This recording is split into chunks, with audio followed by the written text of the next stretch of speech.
उपासाच्या दिवशी साबुदाणा भिजवायला विसरलो की आता फराळासाठी झटपट काय करायचं हे पटकन सुचत नाही। पण आता नो टेन्शन, अगदी काहीही पूर्वतयारी नसताना अक्षरशः 10 मिनिटात मस्त हलकी कुरकुरीत आणि टेस्टी उपासाची भजी करता येतात।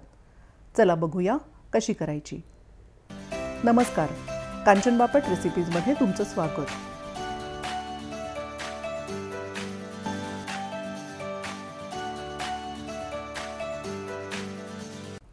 हे पहा, ही उपासाची कुरकुरीत भजी करण्यासाठी आपल्याला फक्त हे एवढं साहित्य लागणार आहे। पाऊण वाटी साबुदाणा मिक्सरच्या भांड्यात घालू। याचं आपल्याला किंचित रवाळ पीठ दळून घ्यायचं आहे। पीठ फारच बारीक किंवा जाडसर न करता असं मध्यम असावं। आता या पिठात 8-10 अख्खे मिरे आणि थोडंसं जिरं घालू।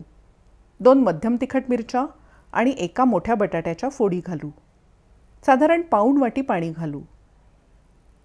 सैंधव मीठ घालून छान बारीक वाटून घेऊया। आपण जेव्हा पीठ वाटतो तेव्हा पीठ असं इतपत पातळ असावं। त्याप्रमाणे तुम्ही पाण्याची क्वांटिटी कमी जास्त करा, म्हणजे तळण्याच्या वेळेपर्यंत ते पाहिजे तितकं घट्ट होतं।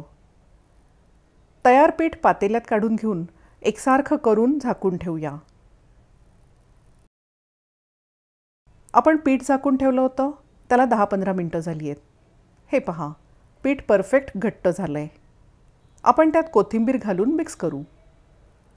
आपण यात वापरलेले मिरे किंवा कोथिंबीर जर तुमच्याकडे उपासासाठी चालत नसेल तर तुम्ही ते स्किप केलं तरी चालेल। ही भजी मी नेहमी घालते तशी चमच्यानी घालता येत नाही।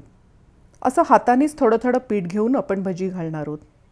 चांगल्या तापलेल्या तेलात आपण अशी छोटी छोटी भजी घालूया। भजी घालताना ती थोडी दूर दूर घाला, नाहीतर ती चिकटतात। चिकटलेली भजी तळल्यानंतर सुटी करता येतात। आपण मध्यम गॅसवर भजी तळतोय।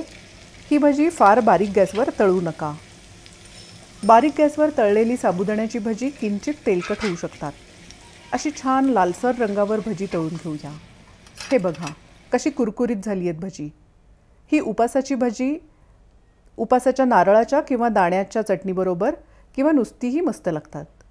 जेव्हा पीठ झाकून ठेवतो तेवढ्या वेळात झटपट एखादी चटणी करता येते। पण खरं सांगू का, चटणीशिवायच ही कुरकुरीत भजी अशीच पॉपकॉर्नसारखी खायला मस्त वाटतात। एवढ्या साहित्यात साधारण 3 प्लेट भजी तयार होतात। आजचा व्हिडिओ तुम्हाला कसा वाटला मला नक्की सांगा। तुम्ही जर कांचन बापट रेसिपीज हे चॅनल पहिल्यांदाच बघत असाल तर ते प्लीज सबस्क्राईब करा। वेगवेगळे व्हिडिओज बघा, आवडले तर लाईक करा आणि आपल्या मित्र आणि नातेवाईकांबरोबर शेअरही करा। Happy cooking.